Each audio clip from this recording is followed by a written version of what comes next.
Mga kanyaman, tayo po ay nakapagpunla ng pak choy mga kanyaman. Yung pak choy po na pa Chinese pechay po mga kanyaman, yung maliliit po. At diyan ko po itatanim, bubungkalin po natin yan mga kanyaman ha.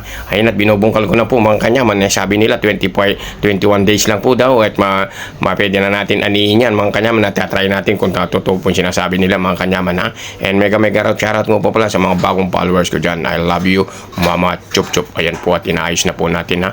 Prepare na po natin yung pananim natin mga kanyaman ha. Sana po magtubo po ng maayos ha?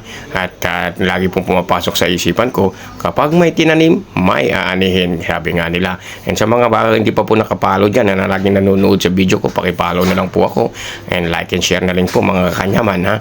Ayan na po, tingnan nyo naman po yung punla, napaka-tiny po, nakamaliliit po yung punla mga kanyaman ha. At lalagyan po natin yung takipihan kasi yung pusa po dyan mga kanyaman baka unahin pa natin yung pusa mga kanyaman na mauna pa siyang kumain sa atin. And kay Aling Marites mga kanyaman ha, bibigyan kita Aling Marites, huwag kang mag-alala ha. Alam ko nanonood ka dyan mga kanyaman.